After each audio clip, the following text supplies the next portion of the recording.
Olá, tudo bem? Meu nome é Alisson Gonçalves e eu fui convidado pela Daniela para fazer essa aula bônus na mentoria que ela está preparando para vocês. O objetivo aqui é, em alguns minutos, a gente trazer algumas noções primordiais, especialmente no contrato de compra e venda, que é aquele que os corretores têm lidado com mais frequência.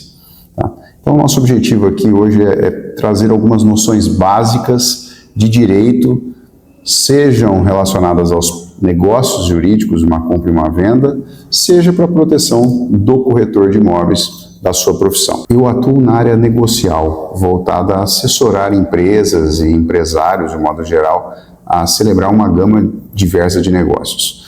Já desde 2012 eu me formei aqui em Londrina, pela Universidade Estadual de Londrina, e atuo nesse mercado de direito negocial com ênfase em direito imobiliário, tendo passado por diversas imobiliárias como consultor jurídico externo, assessorando negócios.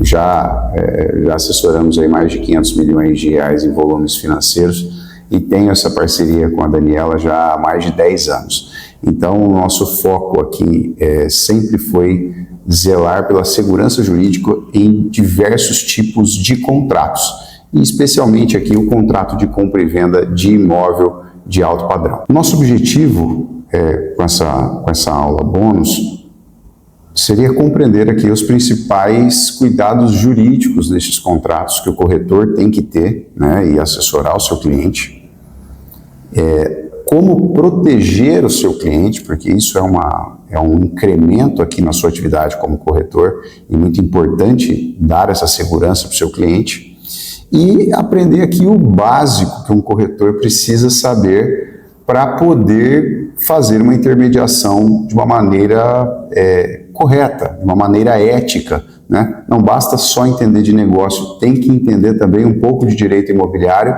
para não falar besteira no dia a dia para o seu cliente. Então, o corretor de imóveis é esse elo de ligação, né? Ele une as duas pontas, o comprador e o vendedor.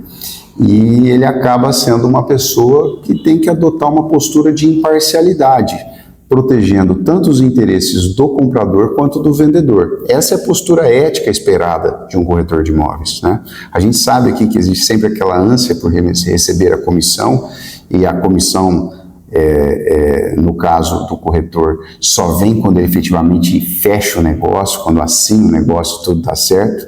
Mas esse compromisso ético com a transparência, esse compromisso ético com o zelo pelas informações, pelos riscos que existem no negócio, nunca pode ser esquecido, nunca pode ser tirado da vista do corretor de imóveis, né? Então, quando o corretor de imóveis tem esse conhecimento básico, ao menos, do direito, ele evita entrar em ciladas, evita entrar em negócios que certamente serão fadados ao fracasso, e isso vai, de certa forma, valorizar de uma maneira muito efetiva a sua profissão, porque você passa a ser reconhecido pela sua transparência. Talvez você orientar um cliente a não fazer um negócio porque é arriscado, você pode estar ganhando esse cliente para o resto da vida. E o contrário, né? Se você botar o cliente num negócio extremamente arriscado, ele pode ser um detrator seu para o resto da vida e fazer com que você perca outras oportunidades de negócio. Então aqui eu coloco, né, que o bom contrato nasce da transparência e da informação correta. Então a gente vai falar de um negócio jurídico, de uma compra e venda, é muito importante que tudo que foi negociado, tudo que foi falado, seja transportado para o contrato. Aqui não pode ter omissão, aqui não pode ter informação velada. Tudo que foi dito, tudo que foi negociado tem que constar no contrato, isso é essencial, tá? E quanto maior essa clareza, maior o nível de informações que vocês prestam para o seu cliente, evidentemente aquilo que vocês sabem, menos riscos o corretor sofre de ser responsabilizado no futuro por um processo de responsabilização civil, né? Porque o corretor de imóveis pode ser responsabilizado civilmente quando ele deixa de prestar informações relevantes para o cliente, né? Imagine uma situação que existe um potencial conflito naquele imóvel, quanto até mesmo a disputa sobre a sua titularidade, ou um vício construtivo muito grave, o corretor sabe disso, mas para não perder a venda não informa. E depois, se isso for comprovado a posteriori, né, depois da celebração do negócio, o corretor pode vir ser responsabilizado civilmente por ter deixado de passar essas informações relevantes para o seu cliente. Então, dentro dessa linha aqui de informação relevante, de dar a segurança que o cliente precisa, aqui eu trago a cautela básica de todo o contrato de compra e venda. E ela, por incrível que pareça, é muito negligenciada. Eu já me deparei por diversas vezes, o corretor, um cliente chega aqui e fala, foi feita a negociação, nós estamos vendendo ou comprando esse imóvel. E eles não tiveram a preocupação de tirar a matrícula do imóvel. Quer dizer, aí sem a matrícula do imóvel, você está totalmente no escuro. A hora que você pega a matrícula do imóvel e fazer o contrato, você vai ver que o imóvel está no nome de outra pessoa, existe uma penhora, existe um ônus ou precisa de uma regularização e nada daquilo foi tratado. Então é muito importante que o corretor saiba que o documento principal para elaborar um contrato de compra e venda é ter a matrícula do imóvel. Essa matrícula do imóvel hoje está acessível de uma maneira muito simples pelo site dos registradores.org, você consegue acessar, tem até a possibilidade de tirar uma visualização imediata da matrícula, um custo baixíssimo, algo em torno de R$16, você já consegue ter essa informação prévia e analisar a situação que se encontra o imóvel. Tá? Ou seja, o imóvel está no nome de quem está se apresentando como proprietário? Às vezes não está. Se não está, vai ter que investigar. Se tem uma escritura, né? Você tem algum documento que comprove a titularidade? Conseguimos pegar uma anuência de quem é o proprietário perante a matrícula do registro de imóveis para assinar esse contrato? Ou esse imóvel está no nome de uma pessoa falecida? Como é que está isso aí? Foi feito inventário? Está em curso inventário? Tem um alvará judicial? Ou o casal se separou? É muito comum essa situação, o casal se separou e não foi formalizada ainda o registro do formal de partilha desse divórcio, e o imóvel está no nome do casal. Então serão necessárias prévias regularizações. Existe alguma penhora? Existe alguma indisponibilidade? Existe algum usufruto de terceiro que vai impedir a posse para esse comprador? Então tudo isso vai estar no imóvel. O imóvel, ele retrata a história desde o nascimento do imóvel. Ele vai colocar toda a sua característica e todo histórico de propriedade. Quem vendeu para quem, por quanto vendeu, se construiu um imóvel lá, se demoliu o imóvel, se teve um ônus, se cancelou o ônus, se teve um falecimento e teve um inventário, se teve um divórcio e teve um formal de partilha, para quem ficou, qual percentual pertence cada um. Então, esse documento, ele revela todas as informações detalhadas do imóvel, e ele é essencial, nós não podemos negligenciar. Então, primeiro passo, fechou um contrato, ou está até em vias de fechar esse contrato, tire pelo menos a visualização da matrícula do imóvel, porque você já vai poder ter ciência de que pé que está esse imóvel lá no registro de imóveis. E se tiver alguma necessidade de regularização prévia, o momento é agora de já conversar com o vendedor, expor esse problema para ele,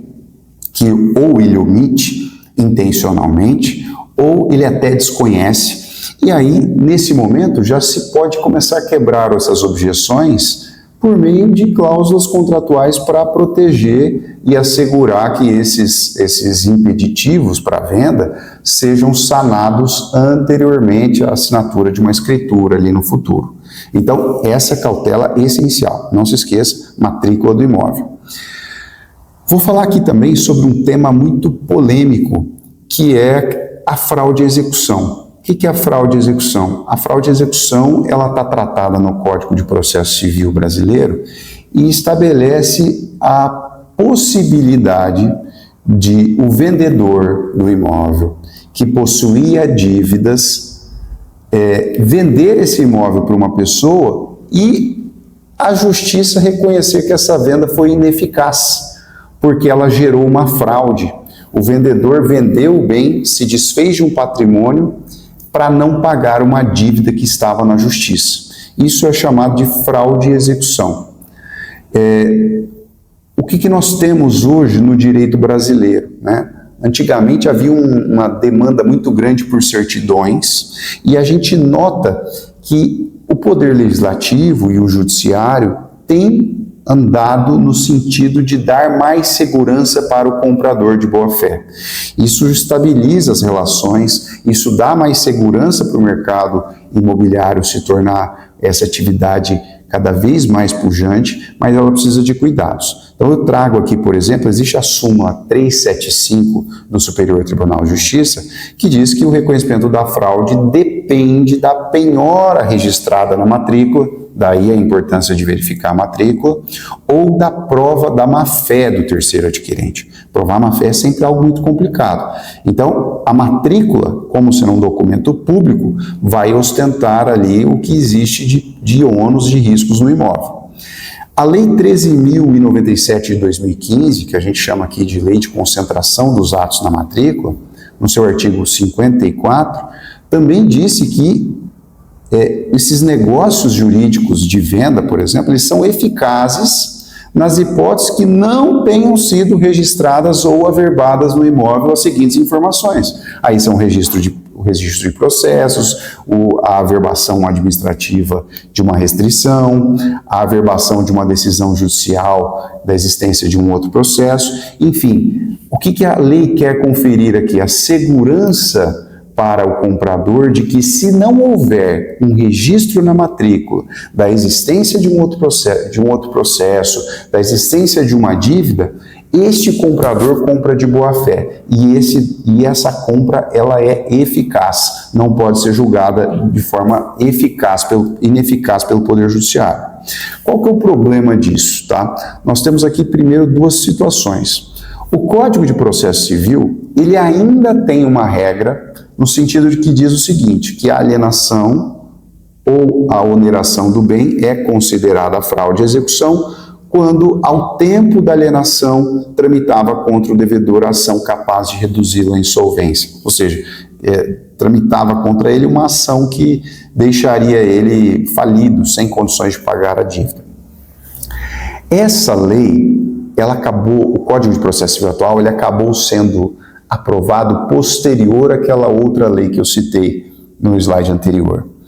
E existem algumas interpretações de que deveria ser aplicada a fraude e execução, mesmo se não houvesse essa averbação da existência de um processo ou a penhora de um processo.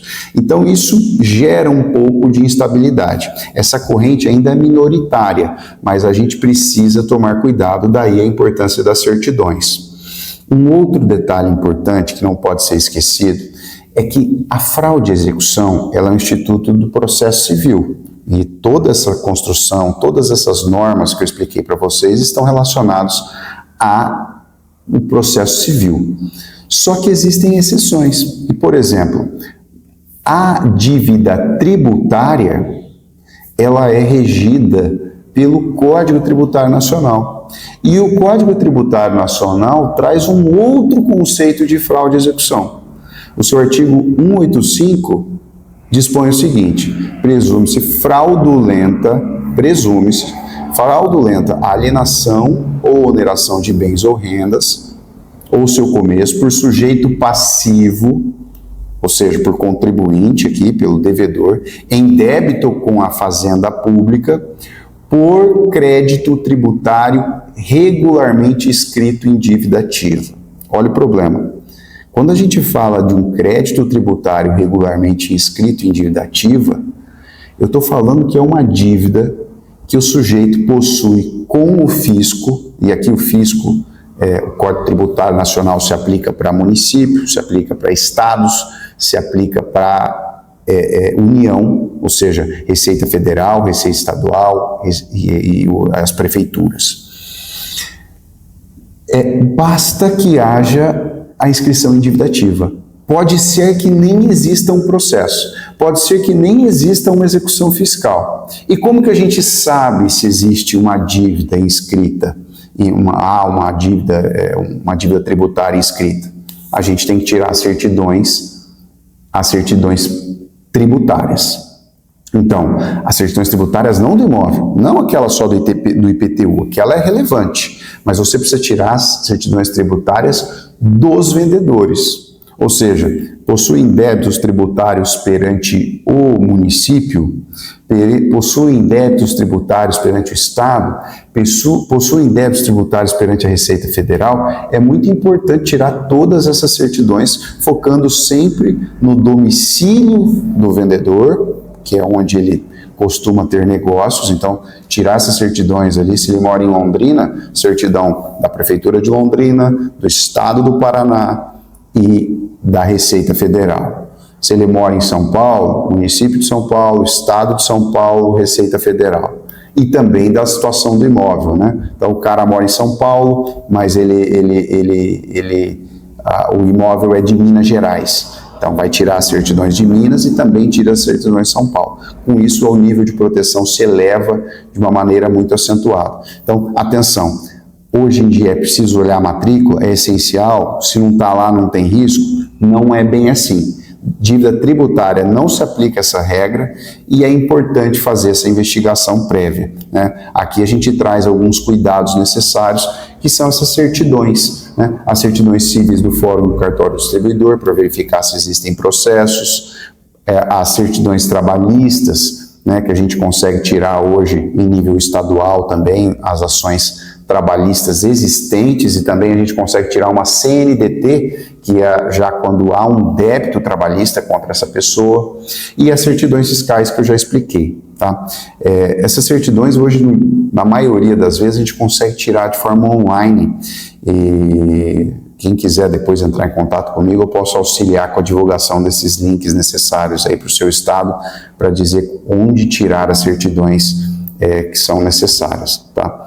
Então, analisar essas certidões, porque às vezes ainda não chegou a informação na matrícula, mas existe uma execução lá num valor muito significativo que acabou de ser distribuído.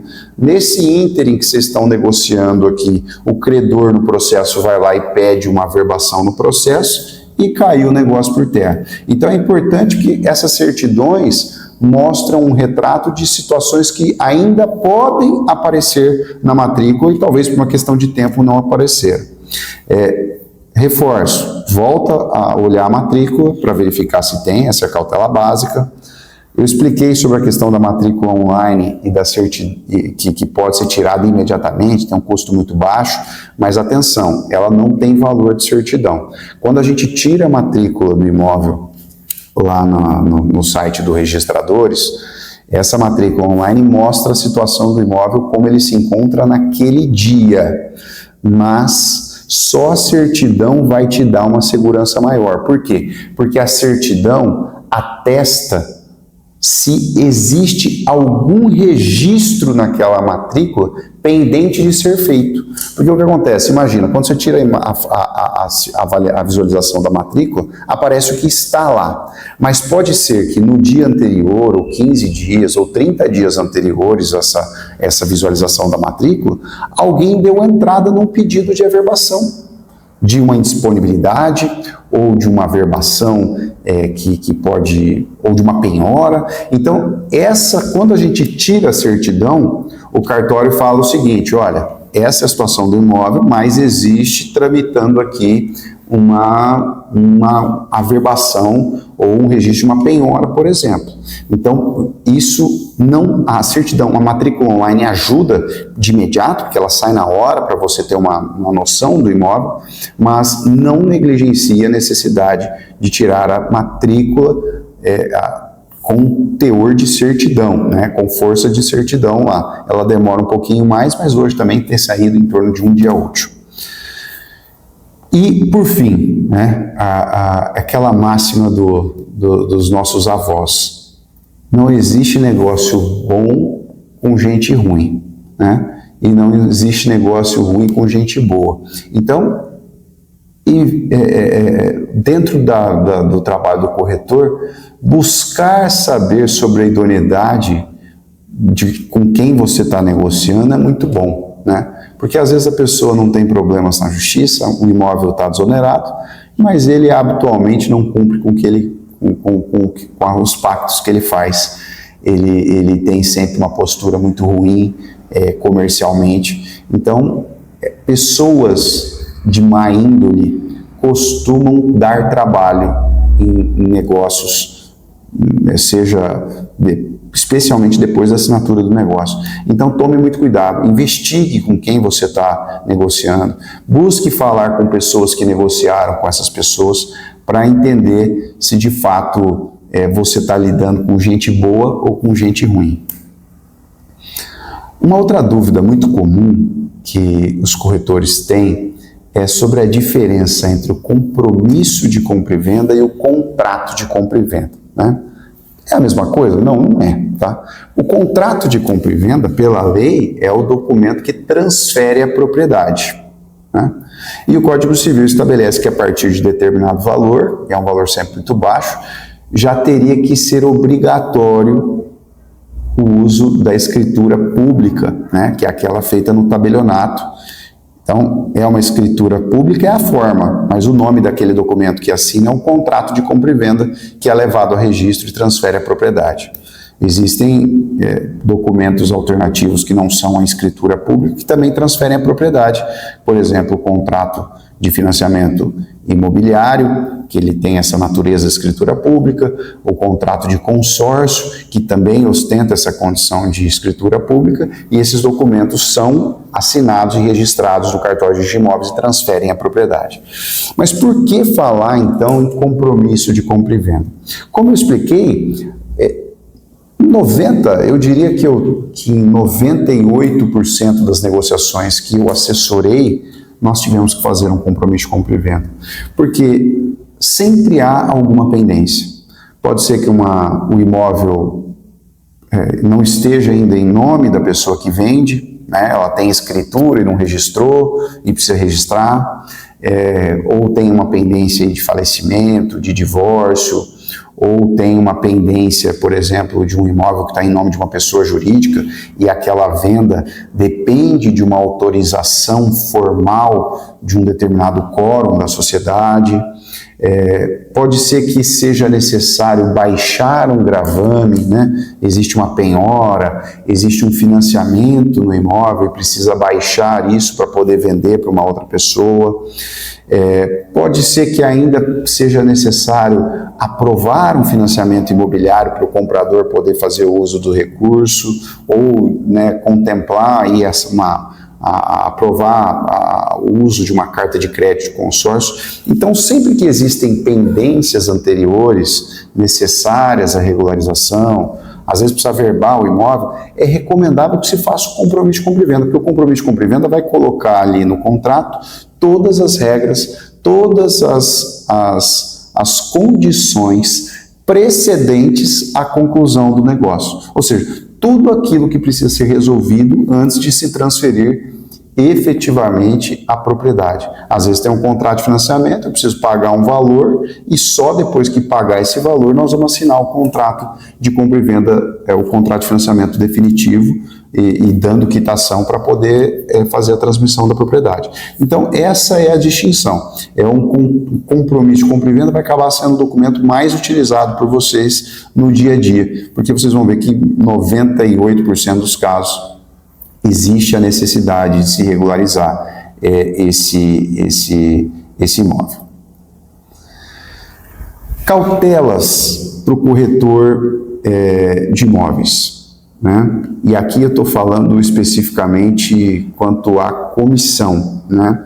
A comissão é um direito do corretor, né? Não é um favor, é um direito, uma remuneração justa, paga pelo trabalho que foi executado e bem executado.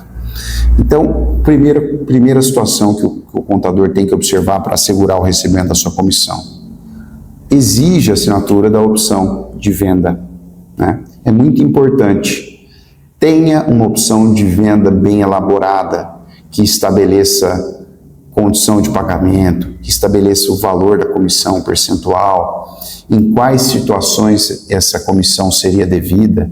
É muito comum, o cara vai lá, se apresenta por vocês, né? Vocês fazem o elo entre o cliente, o comprador e o vendedor, e depois, por causa de comissão, eles querem tentar fazer o negócio por fora, né? Se estiver bem documentada essa intermediação, com uma opção, com uma proposta, com um termo de visita, se tiver todas essas evidências e os clientes quiserem fazer o negócio por fora para não pagar a tua comissão, você vai conseguir demonstrar isso na justiça e exercer o seu direito. Eu até estou colocando à disposição aqui, ao final eu vou compartilhar os meus dados de contato, quem quiser me procurar, eu vou disponibilizar aqui, combinei com a Daniela, vou disponibilizar gratuitamente um modelo de uma boa opção de venda para vocês utilizarem no dia a dia de vocês, tá? E isso deve ser feito antes, obviamente, da assinatura do contrato, né? Vai ter que ter o documento, as evidências da visita, a proposta, o aceite da proposta, tudo isso tem que ser documentado. Quando o negócio é sacramentado, aí nasce definitivamente o direito à comissão do corretor. E não podemos agora negligenciar também essa etapa. Então, qual que é a nossa sugestão? Ou faz um documento específico para tratar dessa corretagem. A gente costuma utilizar muito aqui no escritório a confissão de dívida. Então, quem vai pagar a comissão, às vezes um lado, às vezes os dois lados, assinam uma confissão de dívida do valor X, que vai ser pago na data Y, se não pagar tem multa, quais são as consequências, eventualmente tem uma situação aí que pode, se o negócio se desfizer por algum motivo, pode ser que não haja o direito à comissão, se isso for negociado, mas é muito importante que seja documentado. Se não fizerem um documento apartado, que se inclua uma cláusula dentro do compromisso de compra e venda, estabelecendo a comissão. Quem vai pagar, quanto vai pagar. Se esse contrato for descumprido por uma das partes, que isso gere o desfazimento do negócio, a parte faltosa vai pagar a tua comissão, por exemplo. Então é muito importante que isso esteja tudo documentado dentro do contrato. Quem quiser também depois me procurar, eu vou disponibilizar também gratuitamente um modelo de cláusula para ser incluída no contrato de compra e venda para assegurar o recebimento da comissão de vocês, tá? Então, detalhe, formalize sempre tudo que tiver relacionado à sua comissão, porque se o seu cliente não te pagar, é esse o documento que você vai ter que utilizar para poder executar, e você pode fazer execução direta. Se você não tem esse documento, você vai ter que entrar com uma ação para reconhecer o direito da sua comissão, para só depois poder receber. Quer dizer, vai demorar muito mais para conseguir receber a comissão e eventualmente pode receber uma comissão menor do que foi pactuada. As recomendações finais que eu trago para vocês aqui nessa breve aula são: preste muito, fique atentos às informações relevantes do negócio e passe todas as informações para o cliente. Como eu expliquei, não passar as informações adequadas aos clientes, às partes contratantes, pode gerar uma responsabilização civil do corretor de imóveis. Então, tomem cuidado, apresentem todas as informações relevantes. É melhor perder um negócio do que colocar os clientes em negócios muito ruins. O corretor que entende de direito imobiliário, ele se diferencia no mercado, né? Eu sei que cada macaco com seu galho, tudo bem, mas tem que saber o básico, tem que saber, tem que estudar isso que eu passei para vocês, entender de fraude, entender de ganho de capital, tem que entender minimamente de redação contratual, né? A gente vê tantos contratos mal elaborados, contrato com cláusulas ambíguas, com cláusulas contraditórias, com multas excessivas. Então tem que ter uma noção geral de direito imobiliário, né? Você não pode sentar na mesa de negociação com o seu cliente, que muitas vezes tem um conhecimento razoável, importante nessa área, e não saber absolutamente nada, né? Isso certamente vai ser um diferencial competitivo que você vai ter, tendo essas noções de direito imobiliário em relação à concorrência. Matrícula e certidão, né, e certidões, especialmente as fiscais, não são opcionais. Leve isso a sério, se preocupe com a segurança jurídica do negócio. tenha pressa em assinar o contrato, né? Eu ouvi de um bom negociante uma vez, ele falou que o maior inimigo do vendedor é o travesseiro. E de fato, né? A gente, enquanto o negócio não está assinado, o corretor pode botar tudo a perder e não receber sua comissão. Então tenha pressa, acelere todos os passos, acelere essa elaboração do contrato, a validação de uma parte, validação da outra, contorne essas objeções contratuais, essas objeções comerciais, seja proativo para resolver o contrato de uma maneira rápida, para assinar esse contrato, que é aí que garante o direito à comissão. Mas tenha responsabilidade. Não force a assinatura de contrato, negligenciando certidões que são necessárias, negligenciando a assinatura de pessoas que precisavam assinar esse documento, porque isso vai comprometer a sua postura, né, a sua credibilidade no mercado. Então, dosar a pressa com a responsabilidade. Valorize sempre a sua atuação, né? Então, você precisa receber por aquilo que você fez, pela intermediação que você fez, pelos valores que você negociou, pelas condições que você conseguiu nessa negociação. Mas documente todas essas etapas, desde quando angariou o imóvel até a conclusão da venda.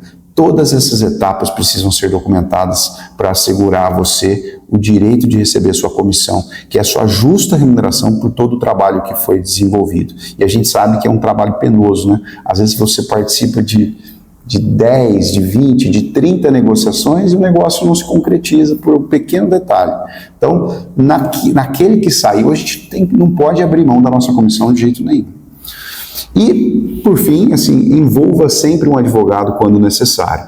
Na minha opinião, é sempre necessário envolver um advogado, né? Porque vai ter um conhecimento mais profundo, vai ajudar a evitar que o contrato contenha problemas lá na frente, vão sobrar para você, né? Porque na hora que dá o problema, a primeira pessoa que é acionada é o corretor. Então, se o contrato está muito claro, se o contrato ele prevê todas as regras, e assim, aqui é o mérito do advogado.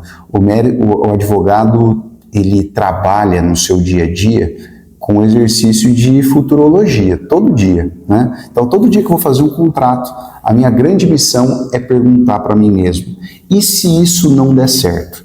E se a outra parte não cumprir? E se isso não concretizar? Então, né, é algo que as partes acabam não pensando, porque é natural do ser humano essa postura mais otimista, não, vai dar tudo certo, mas esquecem de pensar, de reger, de regulamentar casos que podem dar errado, né? E se der errado, a gente já tem uma regra. E se isso acontecer, nós já temos uma previsão. Então a gente dá segurança, a gente dá previsibilidade. Se um mês depois da assinatura do contrato surge um problema, o cliente te liga e fala: olha, aconteceu isso. O contrato já estabelece isso, então você está seguro. E se ele não me pagar? Tem essa garantia. Então, busque um advogado para assessorar nessas negociações, que com certeza isso agrega, é um diferencial competitivo. Quem, além de intermediar muito bem, de fazer, né, essa condução comercial do negócio, de conseguir destravar ali aquilo que está impedindo a celebração do negócio, é muito importante que envolva um advogado para dar essa segurança jurídica, que também é muito necessária, é muito desejada pelas partes. Afinal de contas, ninguém quer ter problema, né? Todo mundo está querendo realizar um sonho e só ter coisas positivas para olhar acima desse negócio.